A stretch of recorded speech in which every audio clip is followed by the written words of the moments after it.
Hello दोस्तों, मैं मनोज कुमार। आज हम कक्षा 9 के विज्ञान में चैप्टर गुरुत्वाकर्षण में और महत्वपूर्ण सवाल को सॉल्व करने का प्रयास करेंगे।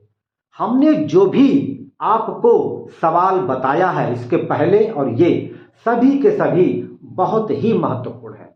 तो आइए यहाँ भी हम लोग कुछ और महत्वपूर्ण सवाल को सॉल्व करने का प्रयास करते हैं, ठीक है ना। तो आइए देखा जाए। जैसे आपका ये पहला सवाल यहाँ पर दिया गया है, कह रहा है कि किसी धातु का आपेक्षिक घनत्व 19.3 है।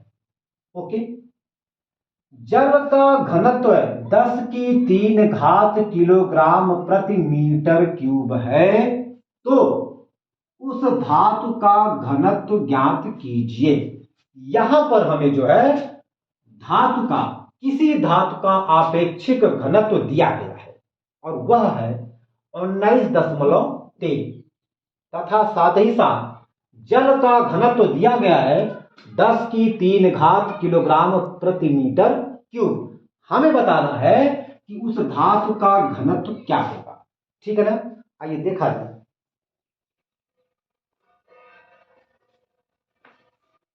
तो हम लोग जानते हैं कि आपेक्षिक घनत्व बराबर होता है धातु का घनत्व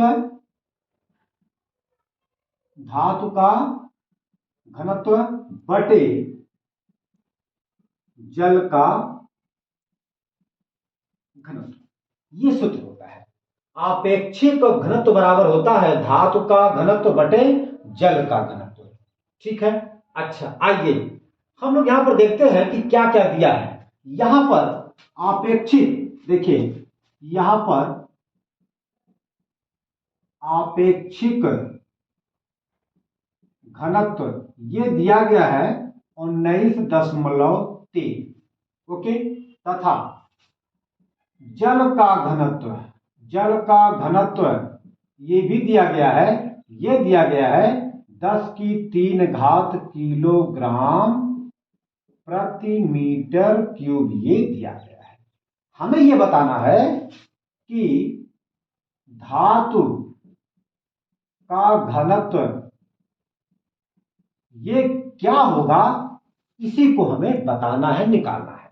तो हम लोग जानते हैं एक सूत्र होता है, आपेक्षिक घनत्व बराबर होता है धातु का घनत्व बटे जल का घनत्व।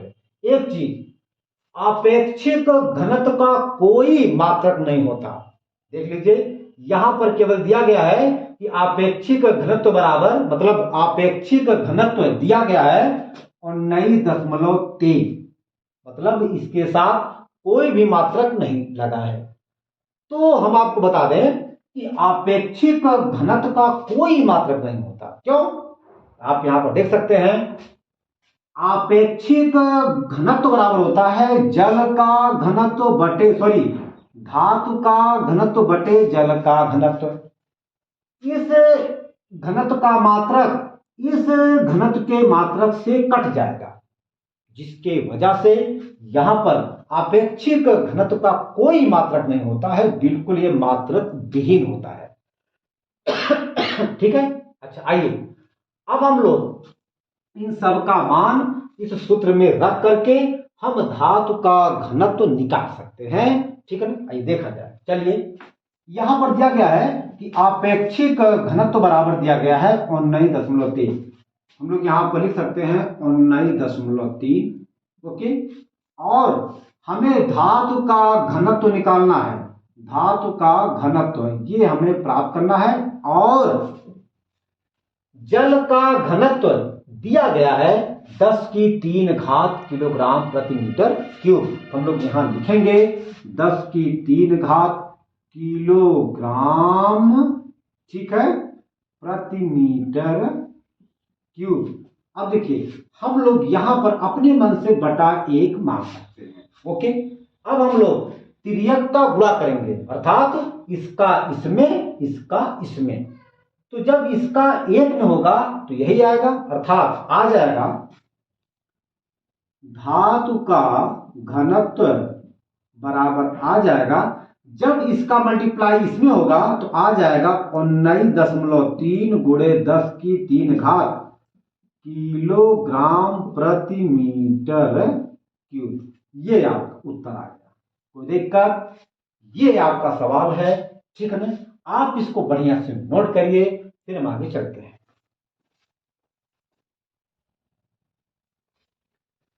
चलिए देखा जाए, ये आपका दूसरा सवाल है और ऐसे बहुत सिंपल सवाल परीक्षा में अक्सर पूछे जाते हैं, लेकिन हम लोग उन्हें सॉल्व नहीं कर पाते, ठीक है ना। तो आइए यहां पर देखा जाए कि वास्तव में इस सवाल में क्या दिया है और हमसे क्या पूछ रहा है। आइए देखा जाए। कह रहा है कि यदि 4 मीटर स्क्वायर क्षेत्रफल वाली वस्तु पर 300 न्यूटन का बल आरोपित होता है तो दाब का मान ज्ञात कीजिए। ठीक है, हमें यहां पर दाब का मान ज्ञात करना है। ठीक है, आइए देखा जाए। मान लेते हैं कि यह कोई एक वस्तु है। ओके, ये कोई एक वस्तु है और इस वस्तु पर लंबवत 300 न्यूटन का बल आरोपित हो रहा है, लगा है, तथा इस वस्तु का जो आधार है ये इसका क्षेत्रफल ये दिया गया है 4 मीटर स्क्वायर। हमें यह बताना है कि इस बल के द्वारा इस वस्तु के आधार पर कितना दाब डाला जाएगा। इस वस्तु के आधार पर इस बल के द्वारा कितना दाब डाला जाएगा, यही हमें निकालना है। ठीक है, आइए देखा जाए। हम लोग जानते हैं कि किसी वस्तु के एकांक क्षेत्रफल पर आरोपित लंबवत बल को ही दाब कहते हैं। तो दाब के लिए ये आवश्यक है कि जो भी बल वस्तु पर आरोपित होगा वह बल लंबवत होना चाहिए, परपेंडिकुलर होना चाहिए, लंबवत होना चाहिए, तभी वहां पर हम लोग दाब निकाल सकते हैं। ठीक है ना। तो यहां पर 300 न्यूटन का जो बल लग रहा है यह वास्तव में इस वस्तु पर लंबवत आरोपित हो रहा है और इस वस्तु का जो आधार है, इस आधार का क्षेत्रफल है 4 मीटर स्क्वायर। तो आइए हम लोग जानते हैं कि दाब बराबर होता है लंबवत अभिलंबवत